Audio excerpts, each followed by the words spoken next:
Wingardium Leviosa. Wingardium Leviosa. Wait a minute. Is it Leviosa or Leviosa? Who cares? Let's talk about enchantments.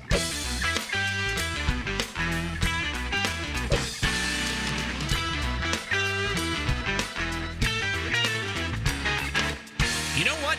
I'm tired of walking around with this scrappy looking armor. It's time to upgrade. And in order to do that today, the very first thing that we're going to do straight out of the gate, we're not messing around. We are going on an adventure and we're looking for a village. I know there's a couple nearby, but Prowl has already been there. So we're going to go find a brand new village, maybe somewhere out this direction. We'll have to see. Oh, you know, nearly 3,000 blocks away, finally found a village. Oh, and there's a pillager tower over there. We're going to steer clear of that for now. But if we go down to, I believe it's this house over here. Yeah, just down below. Inside this house, we've got these right here. 4 bookshelves. Not a lot, but we're going to go ahead and break them. And don't worry, when you break them, it's just going to give you books. That's fine. We can recraft the bookshelves later. I am just interested in getting the quantity of books in order to recraft the bookshelves. And we'll take these back and we'll use them. Maybe we'll go ahead and take that too. Those 12 books were all we could find in that village, but I am going to travel a little bit farther. I want to find some more bookshelves out here on the road, just because I want to save most of the leather that I've got back home for books that aren't going towards the bookshelf setup and actual books that are going towards enchanting. So that'll become a little bit more clear later, but let's find another village. In this entire village, including that house right there, no bookshelves. We're going to head back.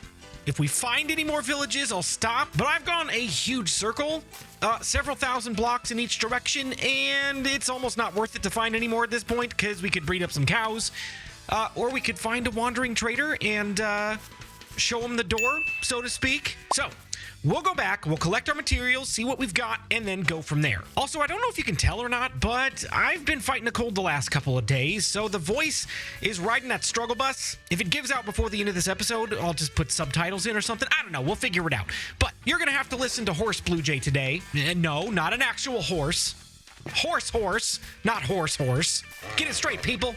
If you're like me and you don't have any luck finding villages with a decent amount of books, you can go in and take some sugar cane and drop it 3 wide across a crafting table. Doesn't matter which row you put it in as long as it is 3 across, and you can craft up some paper. And with that paper, we can go 3 down, just like that, and place leather right in the crafting table and craft up some books ourselves. For our project today, we need at least 45 books for the enchantment setup itself, and then we need a surplus of books so that we can actually enchant books once we have these set up. And then I'm going to craft 16 bookshelves. Now, you only need 15 bookshelves for a full enchanting setup, but we crafted 16, and I'll show you why here shortly. In order to enchant items in the game, you need an enchanting table, and in order to get an enchanting table, you need obsidian. And in order to get obsidian, we need to jump down a massive hole in the ground all the way down to Bedrock, and then I'm just going to go down one of my branch mines that I've already dug out, and we're going to find some lava. Make sure you've got a water bucket with you, because once you've found some lava, you can go ahead and pour water off to the side. Don't pour it directly on top of, otherwise it'll just consume your water source. But pour it off to the side of the lava that you find, and it will create obsidian. We need 4 of these, so I'm going to dig down directly next to this obsidian so that I can make sure not to fall into the lava, because it's just not what we want to do. As much as you might think Blue Jay likes to swim in lava, but we just don't want to do that. Well, there's none down there to begin with. That's fine. Maybe this is just a one tall lava source? Who knows? We'll have to see. While you're digging this out, make sure you're crouching so that if you do happen to move forward a little bit, you don't fall over the edge. And we actually already found 2 obsidian in a ruined nether portal, so we've got 5 now. That's enough. We can head back. So now that we have everything we need, we'll go into our crafting table and we can click on the enchantment table button, or we can arrange these items in this order and grab an enchantment table. You can really place this anywhere you want. I'm going to put it right here, I think, but I'm going to sink it into the ground one, and then we're going to go ahead and dig a square with 1 gap between the enchantment table and the edge of the square on all sides. This will turn out to be a 5x5 hole in the ground. And now that I see this here, I'm not a huge fan of the placement, so I'm gonna move it. Hold on. Okay, when we actually get to building a structure around this, we'll have to move the sheep pen. I'm thinking it'll probably go right over here somewhere, but we'll leave it there for now. The next thing that we're gonna do is go over here in our 5x5 hole in the ground, and we'll place bookshelves all the way around. Now, we don't need 16 bookshelves. I talked about this a little bit earlier, but we're gonna fill the entire thing in for the moment so that there's a square surrounding the entire enchanting table. Now, you see these little particles flowing off of it?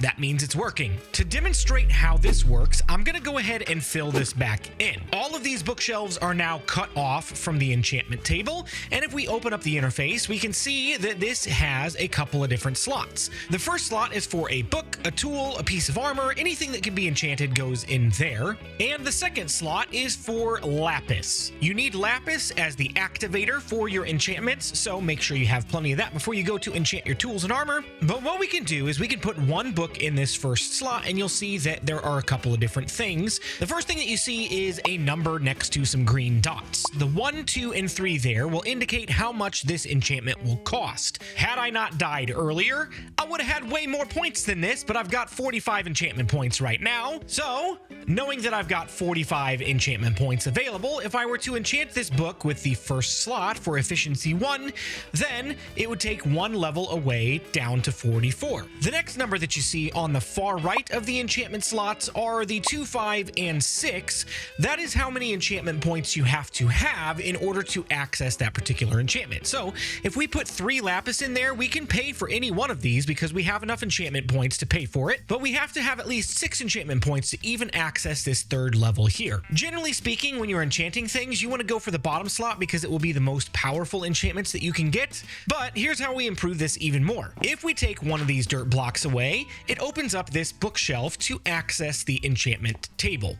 When we open up the interface again, we can go ahead and see that we now have updated numbers. These numbers on the left will always stay the same, but the numbers on the right will vary depending on how many bookshelves you have, up to 15 bookshelves. So the highest level enchantment we can get right now is 7. If we remove another block of dirt, all 3 of these bookshelves will become accessible to the enchantment table. We can open this up and see that we've got a level 11 enchantment available now. If we dig all of these dirt blocks out so that every single bookshelf in this ring is accessible to the enchantment table, you can see now that we have a level 30 enchantment available. This will give you the best possible enchantments in the game. So we'll go ahead and just give you a quick example. We know that at the very least we will get Unbreaking 3, but with this enchantment, there is a possibility we could get multiple things on the same item. At the very least, we will get Unbreaking 3, but let's see what happens if we click on this.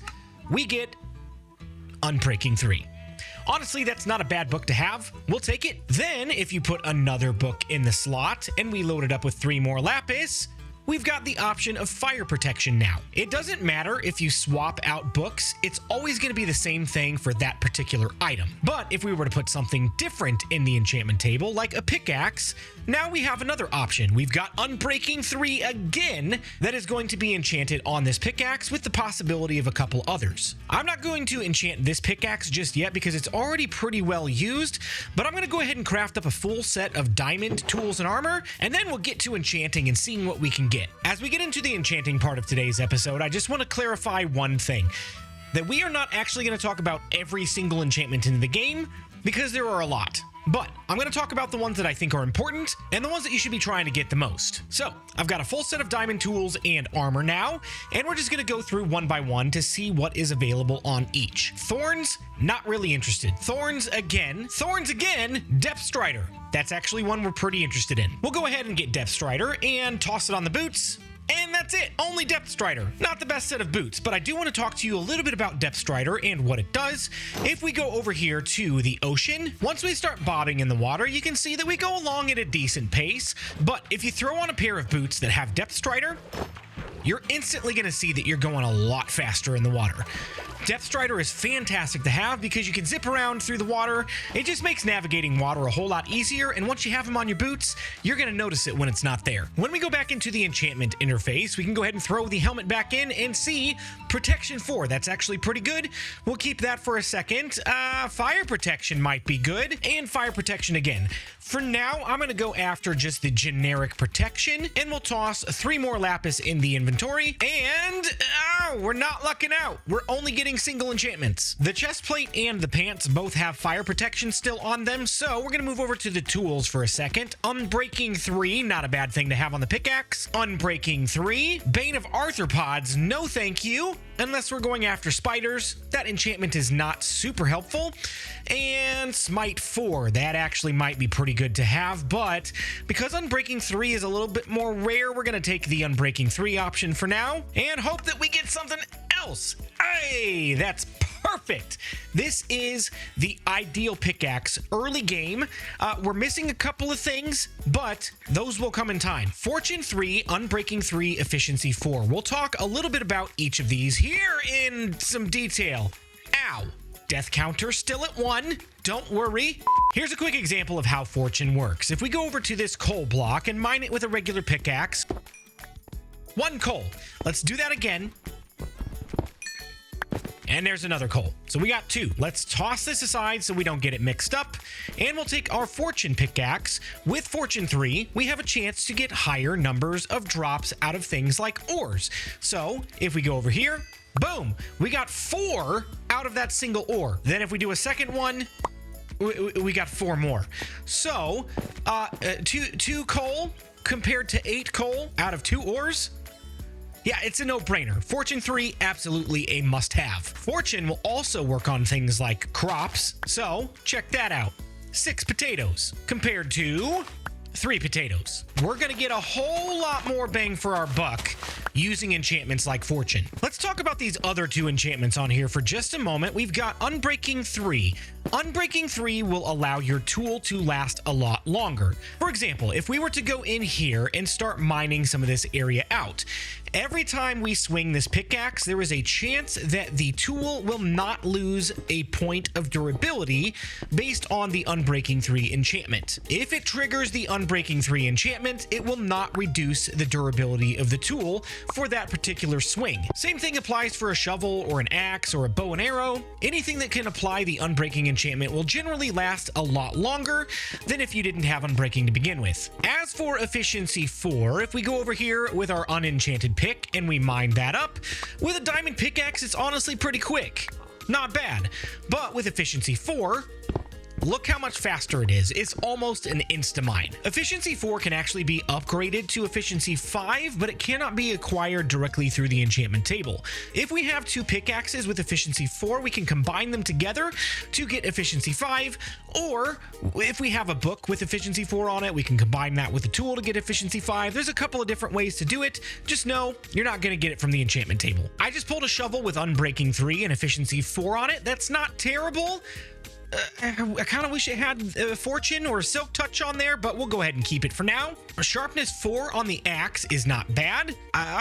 It's just Sharpness 4. I kind of wish it had some more enchantments on it, but that's fine. You might notice that my levels are now below 30 on my XP bar.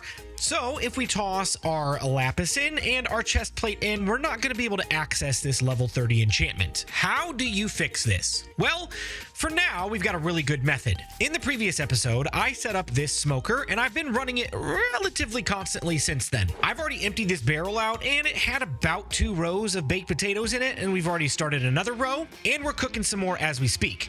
I've added a lever to the side of this smoker so that we can lock it, and what that means is that once an item cooks, it's not going to leave this inventory slot until we take it out manually. Right now, it automatically deposits things into this barrel. The great thing about this XP furnace right now is that it will stack every item's XP ever generated through this smoker into this inventory slot. So, the XP earned from all of these inventory slots that we've already used in the barrel, they will stack infinitely and continue to give us levels upon levels upon levels. This has been the only early game source of XP that's actually worthwhile in the Bedrock edition of Minecraft for quite a long time. So hopefully something new is coming down the road.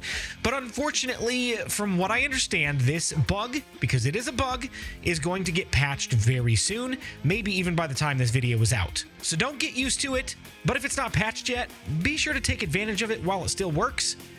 Because after that, it's going to be a little bit more difficult to get XP.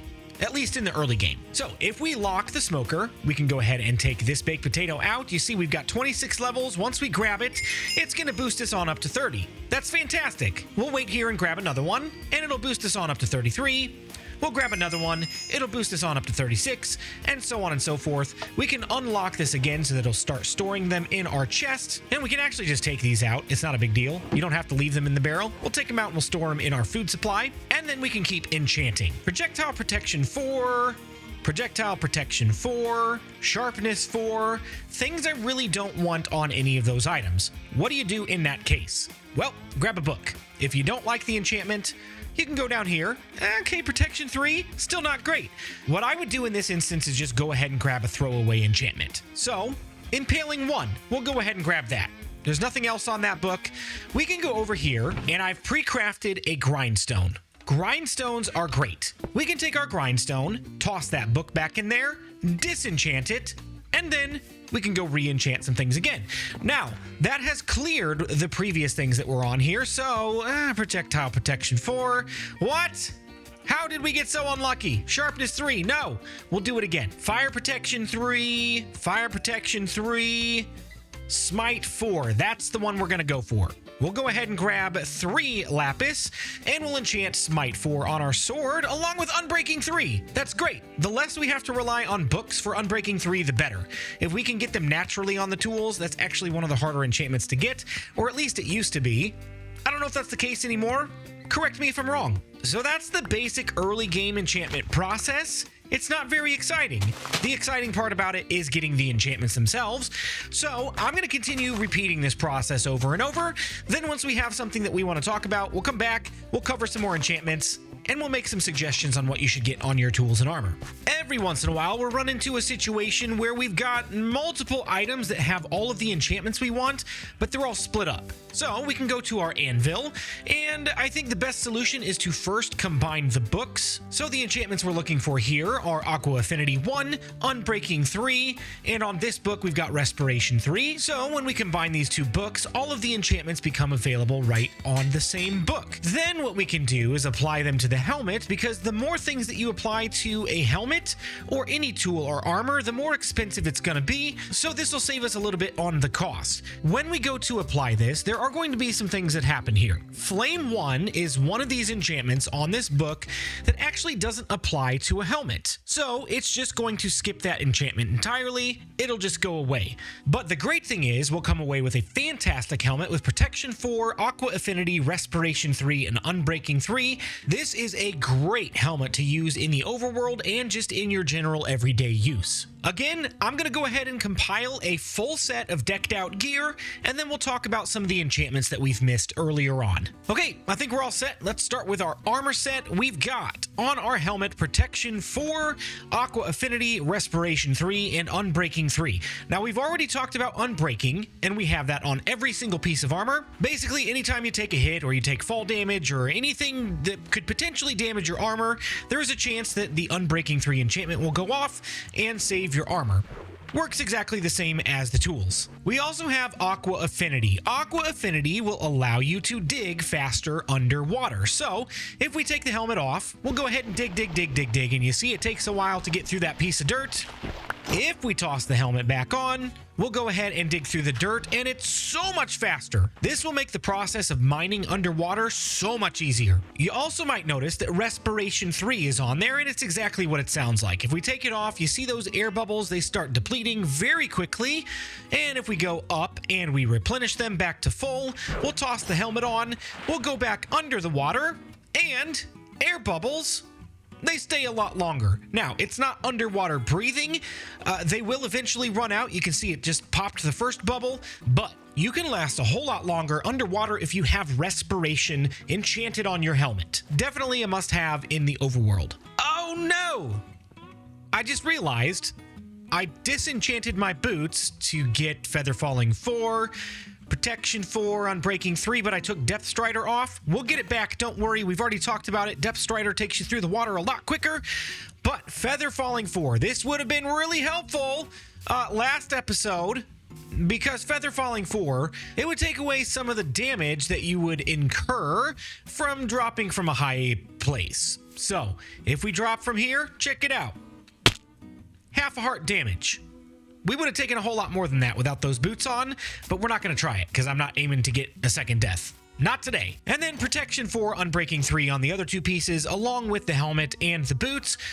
Protection 4 basically is your most generic type of protection, and it's exactly what it sounds like. It protects you from the things that would damage you and take away your hearts in the game. There are specialized types of protection as well that might be useful in unique circumstances. For example, if you're fighting a skeleton, or if you're in the end fighting a shulker, projectile protection will protect you from projectiles. Pretty simple.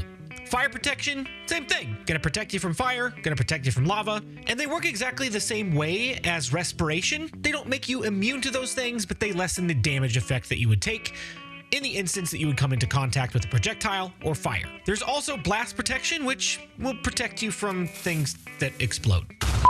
But my recommendation early game is to go after that generic protection until you're ready to craft up multiple sets of tools and armor. So, speaking of tools, we've already talked about this pickaxe with fortune, efficiency, and unbreaking, and that about covers a good majority of tool enchantments that you're going to want. We have 2 of the 3 on our shovel, but for example, we've got silk touch. All right, so if we go and we mine this grass block with anything that does not have silk touch, it's going to instantly turn it to dirt. But if we mine a grass block with a silk touch shovel, it'll give us grass blocks, and then we can take them and place them anywhere we want and instantly have grass and not have to wait for it to grow. Same thing goes for pickaxes. If we mine this piece of stone with a silk touch pickaxe, it's going to give us stone. If we mine this stone with anything that doesn't have silk touch, it'll give us cobblestone. Think of silk touch as the way to get the exact block that you see in front of your face, and anything else, it might change it into something different. On our sword, we've got looting 3, smite 4, and unbreaking 3. That's about all I'm going to put on there for now. Looting 3 will allow you to get more items from mob drops. If we go in here and,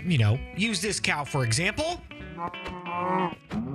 we're more likely to get higher drop rates of raw beef and leather than if we were to use a sword or any tool that didn't have looting 3 on it. So make sure you get looting 3. It is highly, highly effective and worth the while. There's only a couple enchantments left to talk about on our tools and armor, and that would include Smite 4 and Sharpness 4. Now, I actually just realized I normally flip these, but it's okay for now.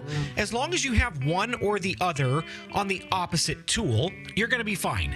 The reason I normally put Sharpness on my sword is because I'm usually going after things like cows that I would care to have the looting effect, and Sharpness will actually take them down a lot quicker. It'll be dark momentarily, and we'll show you how Smite works, but if we take our Sharpness axe, for example, 1 hit. That's literally all it took. With Smite, it takes 2 hits. So, not a huge deal, but it is a little bit of a time saver. And while we're waiting on it to get dark to show off the Smite enchantment, this is probably the most important enchantment you can get in the game. No, I'm not talking about mending, because we don't have a mending villager yet for the things that it matters, but we've got a fully decked out bow here, except for a couple of things. We got this book right here that's got Punch 2, and more importantly, Infinity. This is the absolute most important enchantment in the game because it applies to your bow. You can put mending on your bow, but you're wrong. It's terrible. Don't do it. Don't waste your bow on mending, okay? So, we've got Infinity, bada bing, bada boom, and now we have no need for a skeleton farm. We have no need for any kind of arrow supply. All we gotta do in here is grab 1 arrow, slap that in our inventory, and we can go... boom! There's an arrow. But hey, wait a minute. It's still there. Where did that arrow come from? Let's try to shoot that again. Oh my goodness, it's still there. I'm being a little ridiculous, but I'm trying to make a point. All right? Infinity bows are fantastic. Mending bows are mediocre. They both start with M. It just makes sense. There was a point in time where mending bows and infinity bows could be combined together to have both the enchantments on the bow. It just apparently was deemed a little too powerful. So that is no longer possible, and we are forced to choose. So if you're going to choose, Choose what's best for you, but I really think Infinity is the best. There's a few enchantments on here that we have not talked about yet, and the first one is Flame. This is very similar to something called Fire Aspect, which can go on your sword. I do not have it because I generally don't want it, but it's nice to have on your bow. If you fire an arrow at something like a cow, it'll catch it on fire, and it will cook any potential mob drops that can be cooked. So, we got cooked steak. Don't even have to waste coal on it, don't have to waste time. We just automatically get cooked beef. Power 4 basically determines the strength of your arrow. Infinity will give exactly what it sounds like, infinite arrows, even with just one arrow. And Punch 2 is something that will push any mobs hit by the arrow if it doesn't kill them instantly, because this is a pretty strong bow. It'll push them back several blocks to keep them away from you. All right, it's getting dark. Let's go find some mobs. We've already talked about Sharpness, and Sharpness will basically increase the strength of your sword when attacking different types of mobs. The exception to that are undead mob types. That would include things like zombies and skeletons, which spawn naturally in the overworld. Okay, here's a zombie friend, all right? We've got Smite on our sword, and we're gonna go boom, boom, boom. Just a couple of hits each, and we're good to go. A nice little feature about weapons is that you can do something called a critical hit. Let me show you how to do that. If you got a mob friend coming your way, all you gotta do is jump, and on the descent of your jump, if you swing, you're gonna get, oh, creepers! Oh my goodness. It's a good thing we got protection on our armor now. You're going to get some sparkly sparkles around the mob. You ready? Here we go. 3, 2, 1. We're under a tree. Hold on. Come here. Like I was saying, on the descent of your jump, if you swing, you saw those sparkles flying around the mob. That means you've done a critical hit. Basically, a critical hit does a lot more damage than a standard hit, so stacking that with something like Smite or Sharpness will take down mobs pretty quickly. So honestly, that's about it. We've got all the enchantments that we want, all the enchantments that we need, except for maybe one. We need mending for everything but our bow. But guys, that's going to be all the time that we've got for today's episode. I hope you learned a little something, and if you forget what enchantments are most important, I will put the list of enchantments I have on all of my tools and armor and weapons in the description below, so you can check that out and maybe build them yourselves. I kind of wish that we could have put a building around this today, but I ran out of time, so I'm going to do that in the next live stream. So be sure to check out those live streams if you haven't already. Subscribe to the channel, click the bell, and turn on those notifications so you don't miss it. Thank you so much once again for all the support. You're amazing.